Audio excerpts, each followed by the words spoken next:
Just by a quick way of review, let me turn this on. It's on.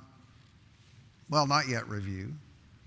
I want to start by giving you the opportunity to share anything if you want to. One of the passages that our book and our author brings out and gives as a thought question is Psalm 118:24. Psalm 118, verse 24, and he asks, what should be our approach to each day?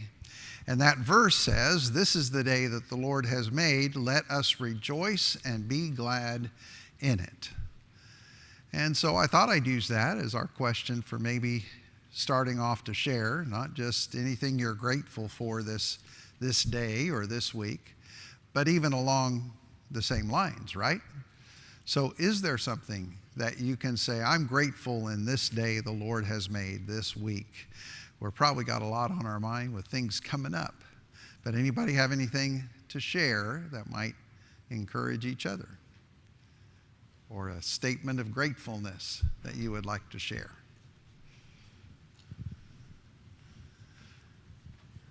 Yes. I'll give you just a second. Charlie's got the mic first, and then we'll come back to you. Go ahead, Charlie. Oh. I'm grateful that I'm here and I got to see my granddaughters. You're grateful that you're here. Are you to see him? To see my girls, yeah. Yeah, okay. Our granddaughters. Wonderful, your granddaughters. Good. Okay. I talked to a friend who lives in Asheville, North Carolina. First of all, I was very grateful to hear from her and that her family was safe. But just to be able to hear about her faith in God, this happened, but we're so grateful, and we give glory to God that he has protected us, and we're looking for ways to serve. And it was that was very iron sharpening for me, that it built my faith, that her faith was so strong despite all of the terrible things that had happened. Yeah. It's wonderful to hear. It's a challenge to hear so much on the news and see so much on the news over here to Derek, and then realize that there are individuals who can see, in spite of the circumstances, a gratefulness for what is still here. Derek. Yeah, I'm grateful for a church that sings the way we do. I don't know if something's been different over the past several weeks, or if I don't know, something maybe's changed in my life, but I feel like every Sunday morning right now I'm coming here and just being uplifted more and more and more with the way my brothers and sisters sing and encourage me, and it's awesome. So I really am grateful for that. Thank you for sharing that. I appreciate that too. And I have to say to y'all, my daughters have brought some friends. We have our own little challenges with them. Sometimes my wife is here. None of them are here, so I was seeing if they were here. And we have weeks that sometimes are a fight. But they've invited some friends. And one of their friends came a little while back, and we were singing, and he was saying, I've never heard anything like that. That was really neat. And opened up an opportunity for a conversation with him. And so who knows where that'll lead. And it is a blessing. It is encouraging. Let's believe what God has said. He's made these things for these days. He knows what he's doing, I think, is one of the themes I'd like to get through from this lesson tonight even. So let's look at Philippians chapter 2. And I want to review just briefly before we read. In chapter 2, verses 5 through 11, we talked about the example of Jesus, and this beginning of chapter 2, Paul's talking if there are any encouragements in Christ, any comfort, any participation in the Spirit, any affection and sympathy, complete my joy by being of the same mind. And I emphasize this aspect of unity, this aspect of togetherness that Paul's saying was a blessing for the Philippian church, and by extension, all who are in Christ.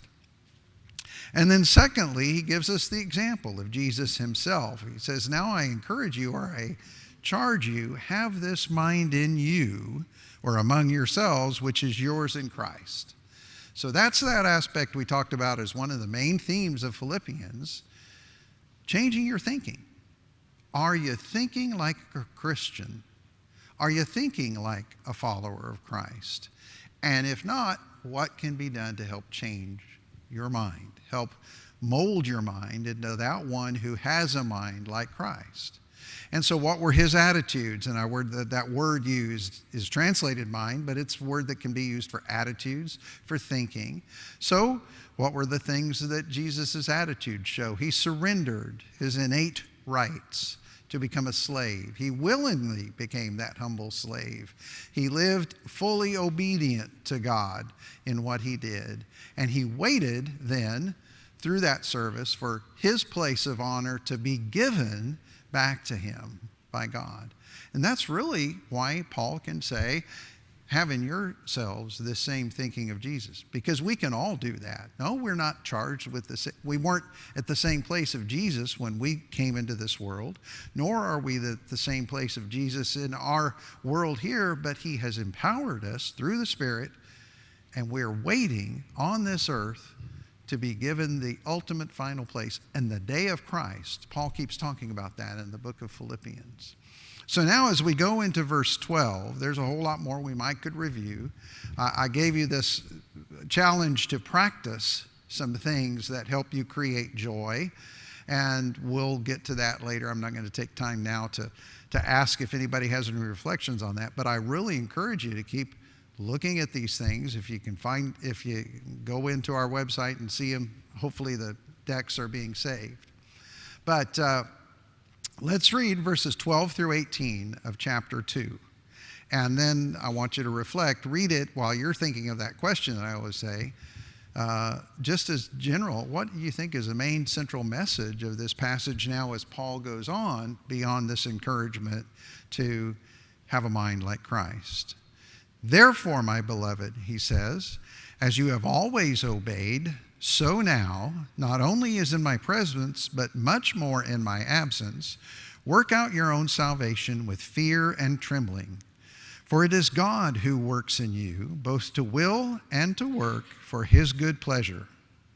Do all things without grumbling or disputing, that you may be blameless and innocent, children of God without blemish in the midst of a crooked and twisted generation, among whom you shine as lights in the world, holding fast to the word of life, so that in the day of Christ I may be proud that I did not run in vain or labor in vain. Even if I am to be poured out as a drink offering upon the sacrificial offering of your faith, I am glad and rejoice with you all. Likewise, you also should be glad and rejoice with me. So anybody have any thoughts? If you were to summarize that, there's some phrases that are, in my opinion, a little difficult. Anybody have any thoughts? Well, looking through this specific passage, I see Paul is basically telling them that your actions, who you are, your salvation should not be predicated on the people around you, whether or not you're among brothers, like when Paul was there, or when Paul is gone. That should make a difference on your attitude and who you are. If you're out in the world and you're around a crooked generation, like he says, your actions, your salvation, the way you act, and your attitude shouldn't be predicated on those circumstances. He says, work out your own salvation in yourself and between God. Okay. Anybody else? What sticks out?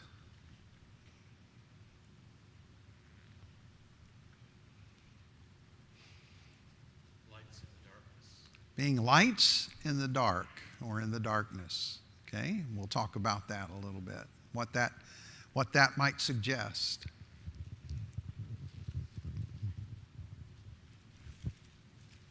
I would say when he says work out your own salvation with fear and trembling, that kind of goes against like the once saved, always saved idea. Like how can you do that if you think, you're immediately saved and from here on everything's perfect? Like that's not how it works. So you have to keep improving yourself and working on your character so that you can still attain that salvation. Okay. And I encourage you for some thoughts in the book, in our book by Brother Adams, that kind of gives some illustrations of what that might mean. Is Paul saying, is there a disconnect between the idea that salvation is unearned, and yet at the same time work out your own salvation with fear and trembling? The idea is really probably a whole lot more simple. It's kind of that same point of simply keep doing. Continue to keep doing what you're doing and the things that bring salvation, or the things that are in line with salvation. He's not saying that you've worked and earned anything, but there is the choice or the challenge to keep working, keep doing the things that are in line with who you've now become. Charlie, did you have your hand up? Okay, if you can, bring it over this way, and we'll let you guys comment.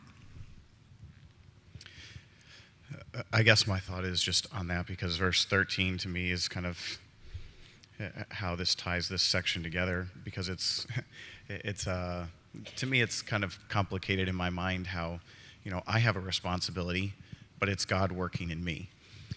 And so I guess, with how Paul talks about, how we're supposed to act, but then he finds joy in them. It's, what he's doing is all that he can do, right? That's the best that he can do. That's using his talents that God has given to offer this sacrifice of service to these people, right? But it's God working in him. God is the one who has taught us, the whole, there's several places in this chapter before we get to here that talks about humility, and it's this humble service that Paul is presenting. And so he finds joy in that. He finds fulfillment in that, because he's obeying God, and God is working so many good things through these simple things that he's doing for these people.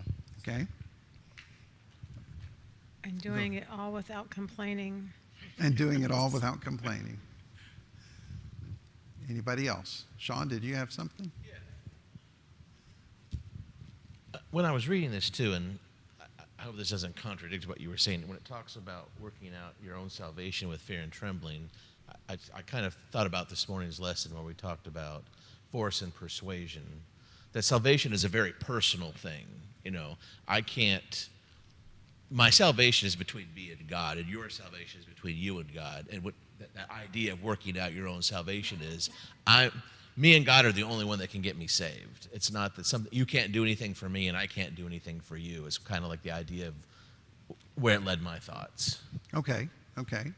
And I can see that to a certain extent, but I do want to encourage us to think in terms of the fact that he's now telling us how we treat each other and how we work together, says that part of that working with God is going to be how we work with one another, right? So,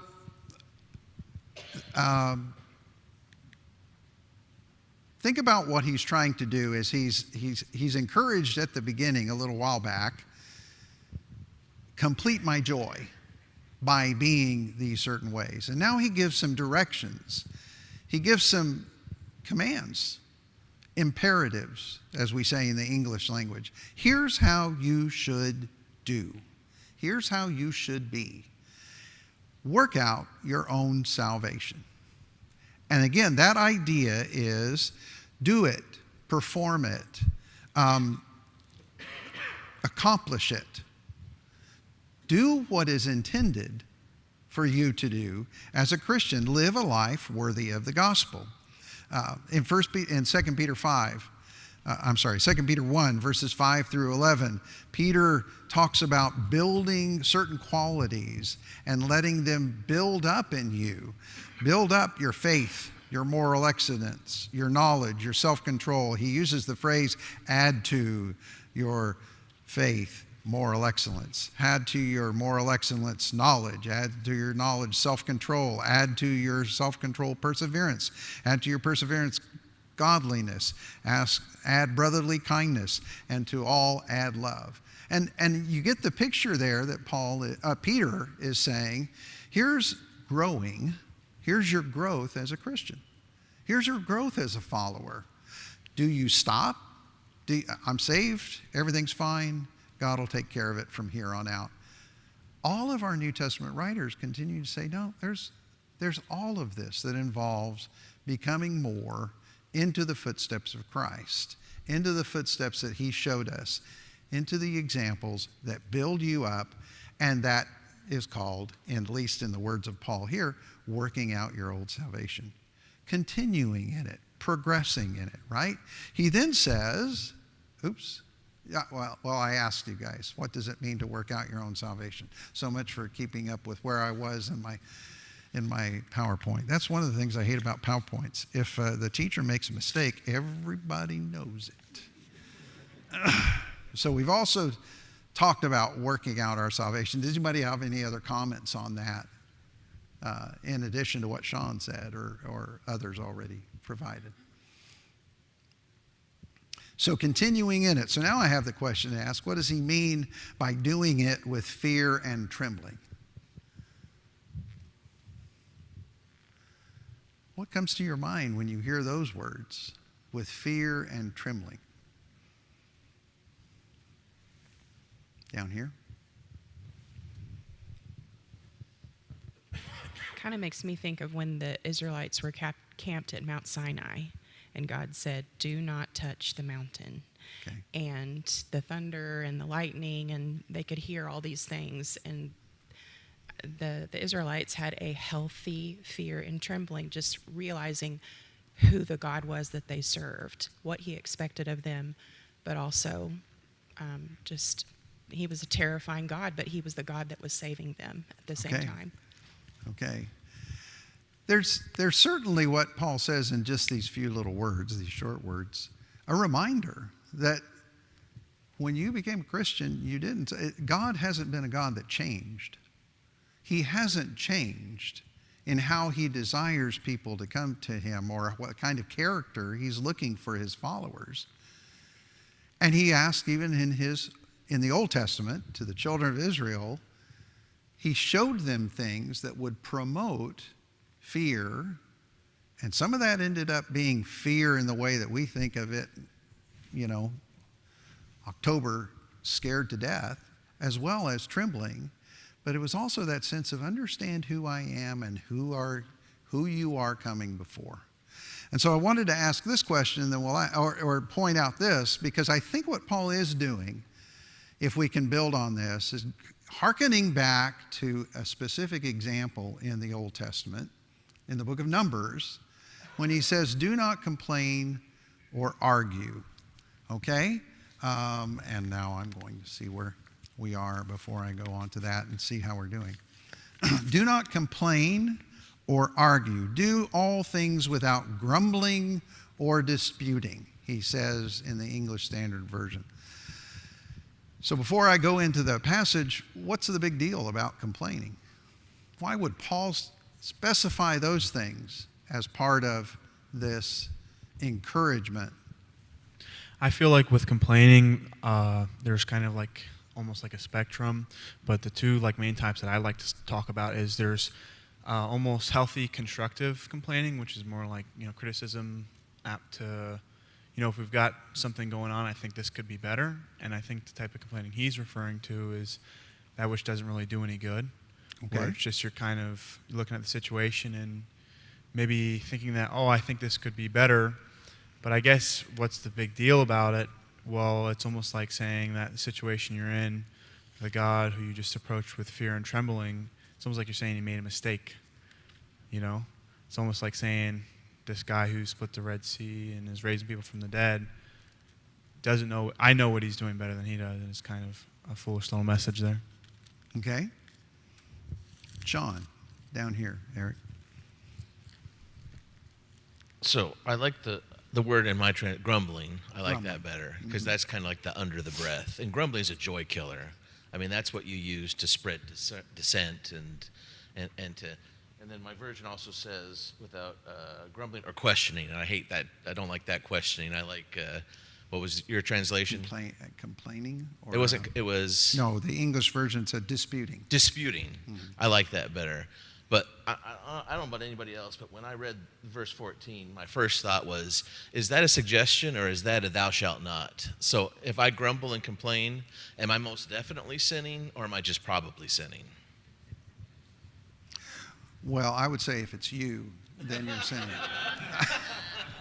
No, I'm going to say that the Greek, and I'm not a Greek scholar, but the books I read says the Greek is a case that suggests an imperative. We use the word command. This is something you must or should do. These are, or should not do. These aren't good to haves or good suggestions. These are like commands. Yes, Scott. Well, having listened to Edwin for 10 years now, it's all in the English. It's all in the translation or the verbiage or whatever you call that English stuff I never paid attention to in high school. Because the next word is that. Yeah. Do all things without grumbling or disputing, that you may, etc. Right. So that's why we're not to, and what is that? That is, we need to look different. We need to be different. If you're in a crowd of people and they're grumbling, complaining, that's where Satan wants us. Negative energy is what I call it. Yep. Everybody jumps in on top of that. Yeah. And then that one person that says, well, here's what's good going on. Let's focus on what's good. You know, what's positive energy. That stands out. Yeah. Big time. And it makes you different. Okay. And we need to be thankful for our blessings. You can see all the horrible things going on or the bad things going on, but when you talk about what's good happening in your life when everything else is bad around you, you're going to be different. And you're going to shine like a star. And that's what he's telling us to do here. To me, that's the imperative. Be different from the world. Okay. Who's next? I see Lori with her hand up back here. And did I see someone else over here? Okay, Lori? Okay, one thing, this is an easy thing to get into. It's like lying. You just start doing it and you do it all the time. And this is the book of joy. Joy is the exact opposite of those two things. So Okay. I don't see how you could go around and do that, which I am guilty of that, and be joyful. Okay, okay. So someone get 1 Corinthians chapter 10 for us. And I hope I took that one down right. Chapter 10 and verse 10. And this kind of is Paul's message to the Corinthians. Does somebody have that where you can read it? And then we're going to go back and see where it is. Go ahead, Mal. Yeah. Eli. Nor grumble as some of them did and were destroyed by the destroyer. Okay. Paul in 1 Corinthians 10 is talking and hearkening back to the children of Israel back in Numbers. And he talks about them having an episode of grumbling. So turn back to Numbers verse 14. And we're going to see what God thinks about this and why, as Scott says, this becomes something that influences and then creates destruction because of what it causes, right? And in Numbers 14, the people are parked in front of going into the land of Canaan, right? The 12 spies have been sent into the land, and they've come back with their report. And they come back with 10 of them saying, everything's beautiful, but we can't take it. The people are too mighty, they're too scary. God's brought us out here to die. There are 2 spies that say, no, if God said we can take it, we can take it. Joshua and Caleb. And so, let me see here. I want to read over in chapter 14 and verse 8. This is Caleb and Joshua reporting to the people. The people have chosen to listen to the 10 who said, no, we can't do it. Caleb says, look, if the Lord delights in us, he will bring us into this land and give it to us, a land that flows with milk and honey. Only do not rebel against the Lord, and do not fear the people of the land, for they are bread for us. Their protection is removed from them, and the Lord is with us. Do not fear them. Now, as I'm reading some of these passages, I want you to think about the words that Paul used to the Philippians.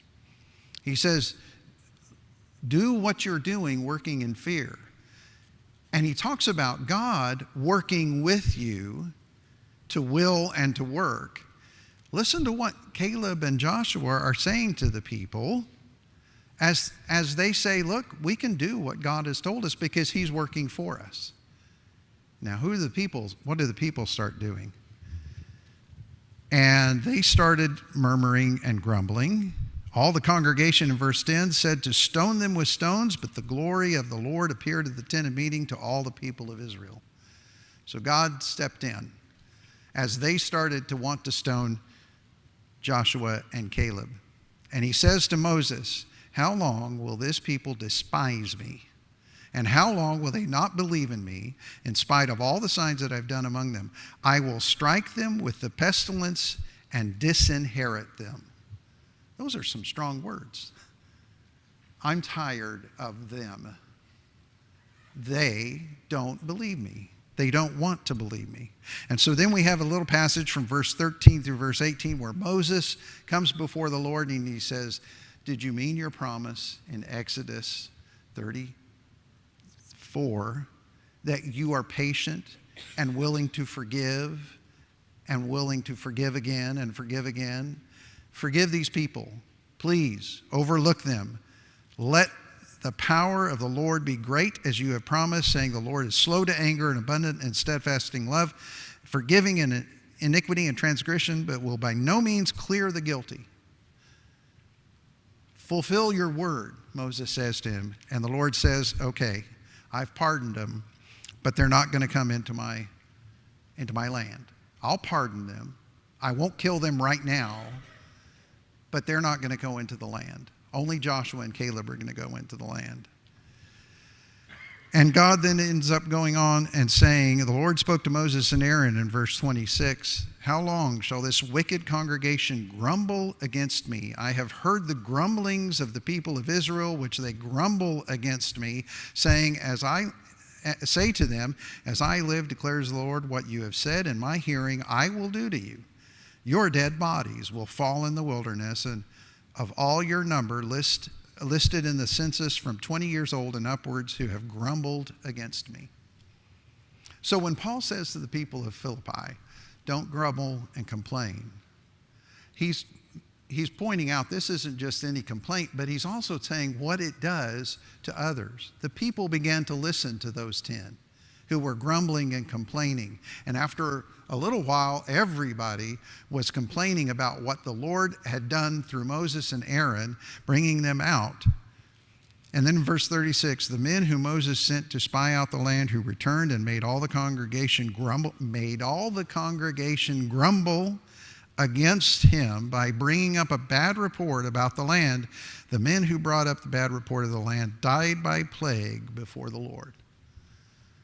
So the Lord took care of those 10 that came back and did. We would say today they didn't have faith. They were sent to spy out and look at the land and see what God had given. And they came back and said, we can't do it. And they persuaded the people. Their grumbling, their complaining, their dissension, their disputing with Moses and Aaron created a situation which caused millions of people to die in the wilderness. And so Paul says that will destroy a church too. So if you're going to live lives worthy of the gospel, stop grumbling and complaining. That's what God thinks about it. And that's how serious he says it is, right?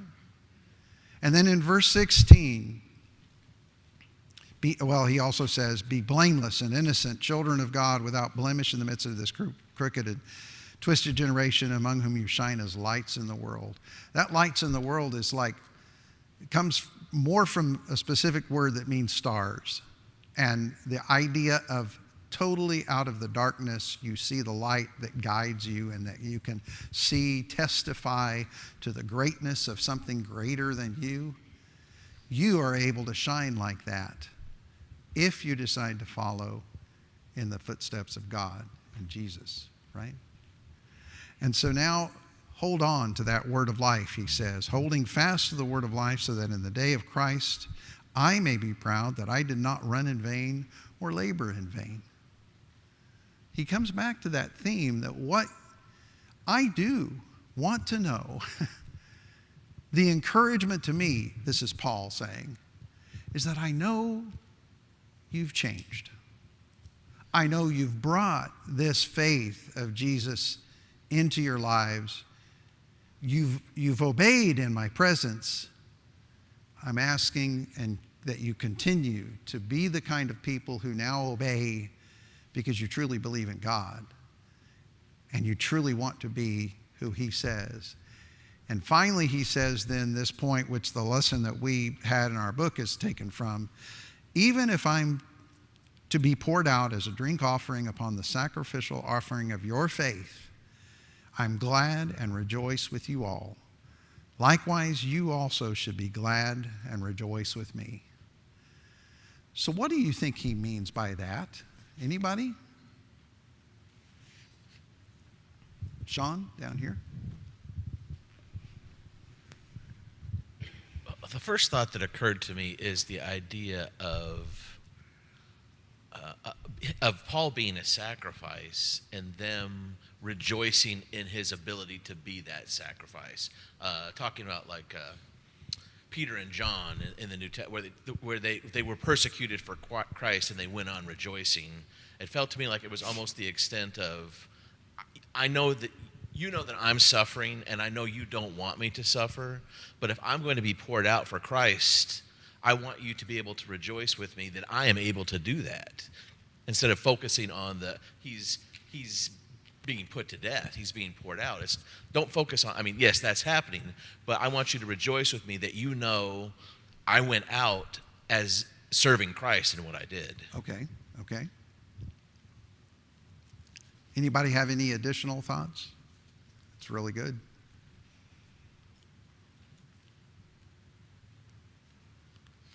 Is Paul giving him a guilt trip? Some people might look at it and almost interpret that. Don't live in such a way so that I feel like I've done this for nothing. I don't think that's what he's saying. But he is trying to just do his way of reminding him what's at stake and what it is that he's taught them, what it is that he's brought them as he brought the gospel of Jesus, right? And so all of these details, these commands, are for a purpose that he ends up saying, this is what brings joy. This is what brings gladness. This change that you can enjoy if you'll do these things can bring gladness and joy to me, because I know that that's why I changed. And I haven't, I come back to this over and over again. The more I read how Paul writes in the book of Philippians, can you fathom how much he changed? This is the man who breathed threat and murder when the church was first founded. I want to say I just about have no doubt that this is probably a man who stood at the base of the cross of Christ and hurled insult. Because I think he was in Jerusalem. Or if he wasn't in Jerusalem, he knew the people who were in Jerusalem who had done that, and he was on their side. And this is a man who was ready to kill because he would not believe that Jesus was the Messiah. And what caused him to change? On a trip to the city of Antioch to kill, or Damascus, to kill more people and bring them and put them in prison, Jesus appeared to him and says, "You're persecuting me." And talk about a man who changed everything. If there's any great evidence for the truth of Christianity, other than, people talk about the first thing is the resurrection. Well, I think Paul is the example of someone who knew the resurrection occurred, because he says, "I saw him." We say, well, we don't know how he saw them, but he says, "I saw him." And he had seen him before he died, and now he saw him raised, And he said, I can no longer argue with that. And he totally changed his life. And that's what he's asking the Philippians to do, and that's what he's asking us to do. And that's what he's saying. It will bring me joy if I know that the things that I have, the reason I changed and the things I've endured now, the stonings, the threats, the jail, the beatings, all of these things that have occurred, they mean nothing if you all are continuing in Christ. That's how much I know it's worth it, is Paul saying. And so he's encouraging us, you have your joy and be glad with me. Because I don't know that he's saying, is it specific that I know even if I'm to be poured out as a drink offering upon the sacrificial offering of your faith? I don't know if he's talking specifically about his death. This is one of those passages that a lot of people debate back and forth. Is he talking about, I'm talking about my death, or is he just talking about I've given up everything so that I might bring faith to those who I preach to?